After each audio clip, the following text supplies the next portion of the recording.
Hello and welcome to Ballam Road. It's January, so it's a new year. Time for us to see what conditions we're going to be playing under. So first of all, the economic conditions. Number 11, let's have a look.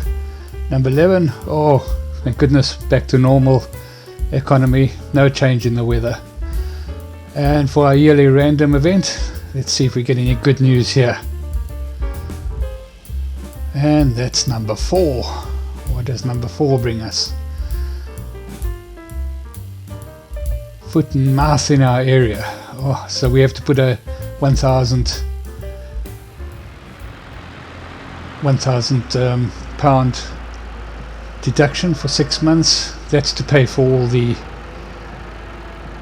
additional things that you need to do when there's foot and mouth in the area. So we had our cattle tested, and none of them had foot and mouth, but because of the general regulations we cannot move any of the cattle, so they're going to have to stay indoors for the rest of this year. The epidemic should really be over within 6 months, but we have to keep them in for another 6 months. Also, we have to incur extra expense by making sure that our vehicles are sprayed every time they leave the yard, so that they're not carrying anything out, and we spray them when they come back into the yard again, so we make sure they're not carrying anything when they come in. So a bit of an expense, and there was a bit of a kickback on the health of our animals, so we have to rebuild the health of our milking stock in particular, because we couldn't get any milk, although we've got milk from the last month still to use. We couldn't get any milk while we were doing the testing, so we lost about, I would say, half a day's worth of production, and maybe a little bit more, maybe 3/4 of a day's production, because it's taken a little while to build up to speed again. In any case, let's get them all fed. As you can see, we just loaded up directly from our TMR mixer. We'll show this load, and then in total we did, I think, 5 loads, which cleared out our hopper and, well, our mixer should I say, and we pretty much stocked up for the next day or so with TMR for the dairy herd. Just about done. Right, as you could see, it's snowing, the weather is terrible, which has had its own impact, of course, on everything that we're doing. So we've had a cancellation of our milk delivery down to the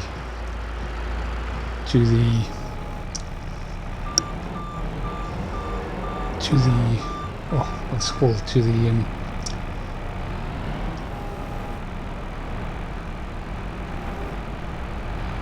ice cream seller. That's right. So the ice cream seller has cancelled their order for today, or for this month, as has the biogas plant. So it's not too much of a problem, because the stall that we have in the little residential area has actually asked to double their milk supply. I guess people are having hot chocolate or so. And also we seem to have quite a few people braving the weather to come into the farm shop, so we'll put a full load into the farm shop as well, but we'll do that a bit later. Right now, just trying to get the TMR mixer loaded up. Oh, just kicked one of the... there we go, we'll get that. So we've really filled up with silage. Get some more hay in here. The nice thing about bales is that you can oversupply this, so you can just leave them in and it will actually just take from the bales as and when needed, keeping it fully stocked, which means that we are going to have a strategic change in our silage production. So the silage that we have in our clamp is going to be the last silage we can make from the clamp. We're going to be baling and wrapping silage in the future, just because it works better with our silage, with our TMR mixer, should I say. We put one more grass in. We put quite a few grass in. Oh, did you see that? I missed it completely. Oh man, that's one for the blooper reel. Oh, fantastic. Gee. Just drove straight over the bale. Crumbs. In any case, we'll get this done and we can let that chug away for the rest of the day. Right. Okay, so we've got to go and feed the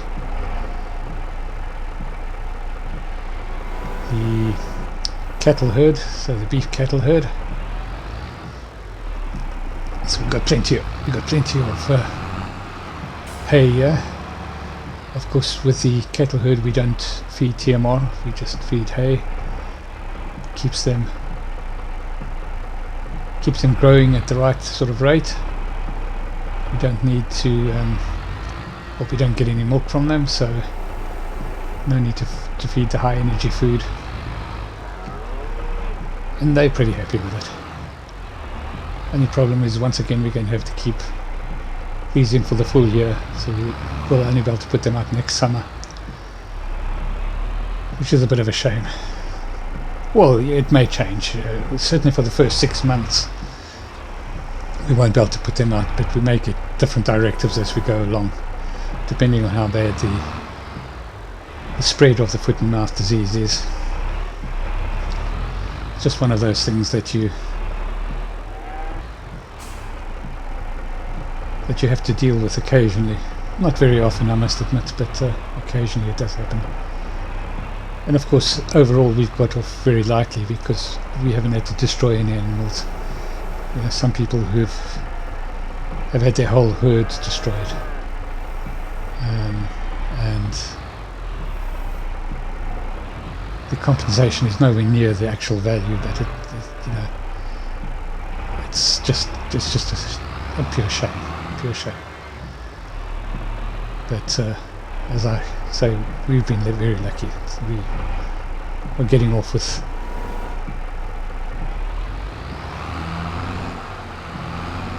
just making just having to pay for the precautionary measures.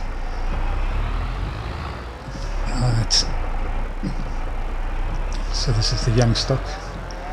The other young stock that we have, the balance of the young stock that we have in the new barn that we put up in the last episode, they've got plenty of food at the moment. It's just these two barns which are going to have to be pretty much filled up every day. The one good thing about the snow is that because we can't do a lot of stuff, I'm able to just run through the kind of routines again that we do. And by the way, I've just heard from the 2 farm stalls, they also closed for the month, so we will not be able to send any product up there. We'll have to put that into the farm shop as well. Bit of a pity. But January is traditionally in farmers markets a very quiet month. People getting over Christmas and New Year's resolutions, which quite often involve food. Oh dear. Yeah, in any event. So that's cleared all the hay that we had outside. That's very good. Well done. Nicely done.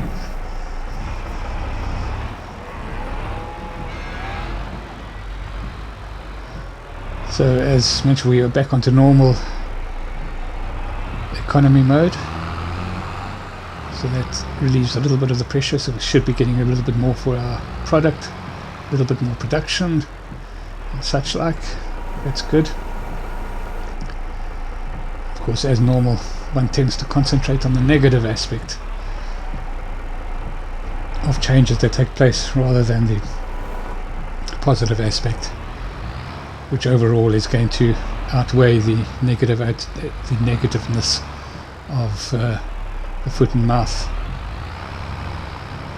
precautions by loads. I think next month we're going to have to start moving all the muck. We'll have to make a plan. Might have to lease a bigger trailer in a lorry. Maybe get some sort of loading system. We'll have a look at that next month. And then of course March we have to start all over with the grass again, and we have to put in some, most importantly we have to sort out some hay crops. We've got some crops that will need to be harvested from the 2 fields that we bought. I think we've got barley in one of them, and I'm not sure what's in the other one actually. Well, yeah, I'm not sure, but I think the very small field number 5 needs to be harvested as well before we can plant it. So,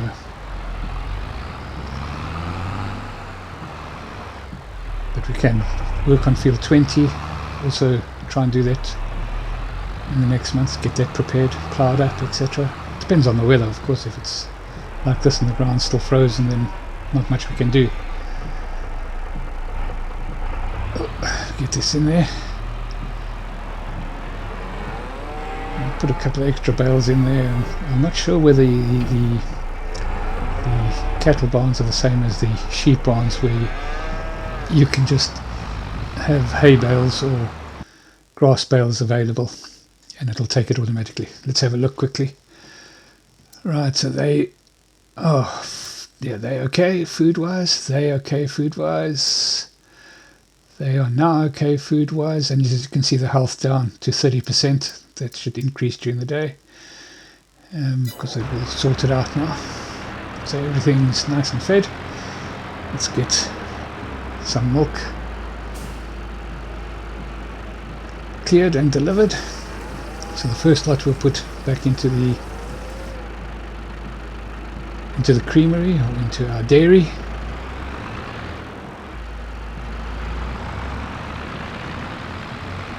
We haven't had our first pellet of chocolate. I was trying to clear the pellets and had a little bit of a problem in that, whereas I used to be able to move them by hand, for some reason I can't move them. It says they're too heavy now, so it could be I downloaded and the platinum edition of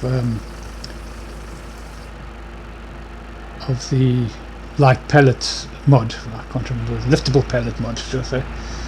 And there may be some conflict. I think I had both the normal one and the platinum one running, so that may have caused some problems. So I did buy a front-end loader, a small front-end loader that can work in a confined area just outside the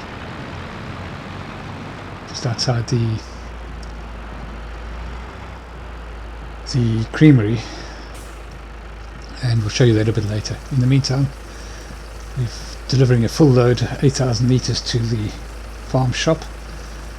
As I said, we're having a lot of people. Oh, that lady's really struggling in the cold. Look how slow she's walking. So we delivered that to there, and a little bit later we delivered 2,000 litres to, I don't think I caught that on camera, but we delivered 2,000 litres to the residential area. Right, so this is the little front end loader that we bought, and you can see now what a disaster this purchase has been. I managed to work around it, but I thought well, you'll see. Just keep your eye on this. If nothing else, it's funny. Should have thought about it, but I thought that this would be able to handle a ton. There we go. Yeah. The fact that I'm struggling to get it onto the tires is not to worry. Here we go. Watch this. Just trying to lift it up. There we go. Let's see how far I can go up. Oh yeah. Lovely, lovely, lovely. Here we go. Look at that. It's like a ballet dancer on tiptoes.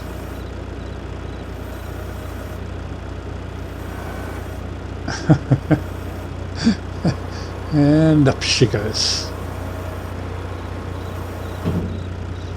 Right, so if we keep it low to the ground, so we'll be able to move these out of here in any event. The forklift, I think, will struggle in there, so well, we can't do any deliveries, so luckily this time it just all needs to go into the farm shop. Well, that's pretty much where I'm going to end this episode. Bit of a mixed bag this episode, really. So thank you for watching. Please like and subscribe. Cheerio.